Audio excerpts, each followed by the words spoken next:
friends. Nako, hold your breath. Ito, kabibig, yung mga tanong natin noon sa pagkasangkot di umano ni F. Eliza Marcos sa krimen sa Amerika. Nako po, binulgar, ibinunyag ni VP Sara ang katotohanan. Nako, hindi ko maisip ba na iniisa-isa ni VP Sara ang mga tinatagong lihim ng mag-asawang Marcos. Grabe kabibig. Nagpa-interview si VP Sara at talagang harapan niyang sinasabi sa media ang pagkasangkot ni F. Eliza Marcos sa krimen sa Amerika at kung saan doon nakita ang mga white powdery substance sa loob ng kwarto. Nako. Grabe si VP Sara. Wala nang tinatagong sikreto.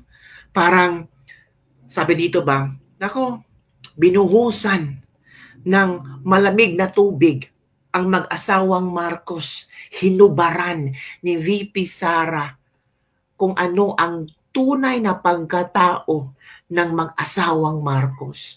Walang pakimik-kimik si VP Sara kasi wala naman siyang, si VP Sara wala naman siyang tinatagong sikreto.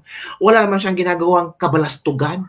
It's the panahon ngayon para magkaalaman na, para makapili talaga ang mga tao kung sino ang karapat-dapat na ihalal na senador. At meron siyang pinipilaban, Duterte at Senator Amy Marcos, magkabibig. Okay, ito na kabibig ha. Huwag kang masyak. Sa isang interview mga kabibig, talagang ibinunyag ni VP Sara. Ito ibinunyag ni VP Sara ang pagkasangkot ni Lisa Marcos sa nangyaring krimen sa Amerika. Let's watch this. Nagkaroon ng malaking krimen sa Estados Unidos na meron namatay dahil sa drug overdose. Dahil sa drug overdose. Galing yan kay VP Sara. Kasi hindi pa natin alam kung ano ang rason kung bakit natsugi, 'di ba? Pero si VP Sara na ang nagbigay sa atin ng detalye dahil sa drug overdose. Pilit nilang ibaon sa limot itong issue na ito. Pilit nilang baguhin ang issue na ito. Pero ito binalikan ni VP Sara, ibinulgar ang lahat ng katotohanan. Don't tell me VP Sara will telling us lies. Hindi naman Kung akala niyo, walang mga reliable sources to si VP Sara, excuse me, VP nga. Di ba? Sa police report ay nandoon ang pangalan ni First Lady. Sa police report nandoon ang pangalan ni First Lady. Sino bang First Lady natin ngayon? Liza Marcos. Sa police report, nandoon ang pangalan ni First Lady Liza Marcos. Go. Liza Marcos na isa sa mga tao doon sa loob ng kwarto kung saan yung tao ay nag-overdose sa suspected drug overdose sa hotel room at ang daming nakikitang white powder substance na sinabi doon sa police report ay suspected cocaine din. Bigla nilang kinuha si Pangulong Duterte. Oh! So, posible na yung pantakip sa ginawang krimen o nangyaring krimen sa Amerika ay dapat ipahuli si Pangulong Duterte para matakpan ang nangyaring krimen na sangkot si F. Eliza, para matabunan, para ma-divert ang attention ng mga tao, dapat mahuli hulihin si PRRD sa ICC para yung kinasasangkutan ni Liza Marcos ay hindi mapag-usapan at hindi mabigyan ng limelight. 'Di ba? So, parang ginawang pampanakit butas si Pangulong Duterte.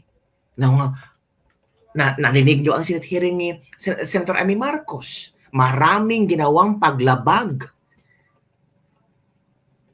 Pinapakasuhan na nga ni Senator Amy Marcos sa ombudsman. Sa Senate hearing, nakita natin, narinig nyo, napanood nyo kung ano ang mga nilabag ng mga malalaking tao doon. So pwede nating i-connect itong statement ni VP Sara ng posible posibleng meron talagang nangyari sa Amerika. Posibleng yung nangyaring krimen doon, pilit na tinatakpan ng ICC ni Digong ngayon. Heto na si Bibi Sara. Walang patumpik-tumpik pa. Walang, tawag dito, tinatago. Sinabi talaga. Confirmed. Allegedly confirmed. Ito huwag naman tayo maging tanga. Diba? So anong ibabato nyo kay VP Sara? Fake news. Anong sabihin ni Attorney Claire Castro? Fake news to sa Sara. I-level up mo, Sara. I-level up mo yung mga parinig mo sa gobyerno. Wag ganito. Kung ito ang nalaman ni VP Sara, ito yung pag-level up niya. Ni-level up niya ang utak ng mga tao, ni-level up niya, nabuksan ang mata ng mga tao na itong klaseng mag-asawang ito ang mga ginagawa nila sa pamilya ko. Ito, let's listen again ha.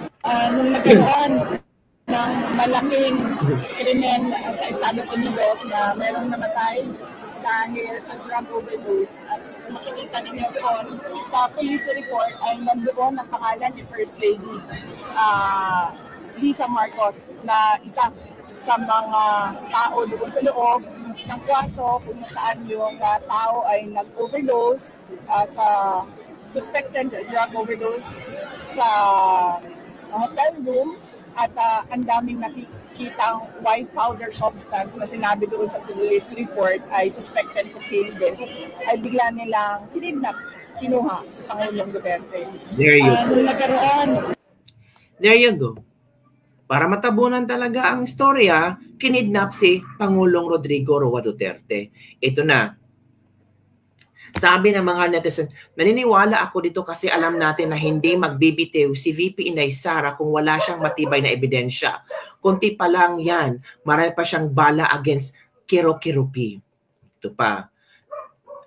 I-demanda nyo ng libel ang VP, BBM, baka fake news para makapag-alaman talaga. Ano naman kaya ang sagot ni Attorney Claire Castro? Sabi ng isa, OMG, so it's true. Kaya pala panay tago, di masyadong napapakita si Lisa during events para di ma-interview sa pagkakasangkot niya sa pagkamatay ni Tantuco. Wala, tinuod kayo. Ay, nako.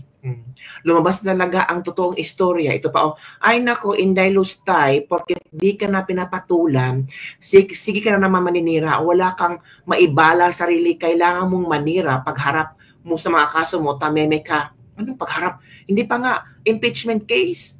Paano niya harapin kung wala pang impeachment case? Ito talagang mga taong ito, no? Gusto nang papaharapin si VP Sara sa kanyang mga kaso.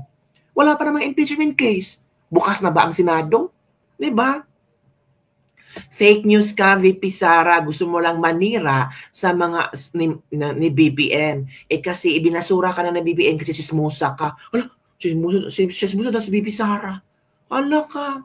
Di ibinalita sa kabilang biased media. Ang daming reporter nakatutok pero hindi ito binalita sa GMA News. Oo nga no, walang ibinalita ito. Yung news sa LA about kay Lisa, di ma-share ka, di lumabas sa Pilipinas kahit sa Messenger ayaw. OMG, lumabas na ang totoo. May vlog si Denchis dito. Totoo pala. Adictos benedictos ang gobyerno natin. Kaya pala kriminalidad kaliwat kanan lang yan sa Pilipinas. Ito, ma'am. So yun mga kabibig. Ito yung exciting. VP Sara hindi pwedeng gawa-gawa ng kwento na wala siyang pinaghahawakan na ebidensya. Ayan, lumabas na ang totoo ngayon. Paano pa magsinungaling si Claire Castro? Ganyan ang taktik ng Marcos para ma-divert ang atensyon ng taong bayan. Hays, kawawang PRRD, ginawang collateral. Hala? Totoo pala yun, no? Hindi yan magsasalita kung wala siyang pinahawakan na ebidensya. So, ibig sabihin, totoo nga, wala lang talaga tayong nakikita sa balita ng media. Nako, media, tinatakpan nyo ang istorya. Tapos tapos si VP Sara ini-interview nyo, tapos hindi nyo binabalita. Hala, mga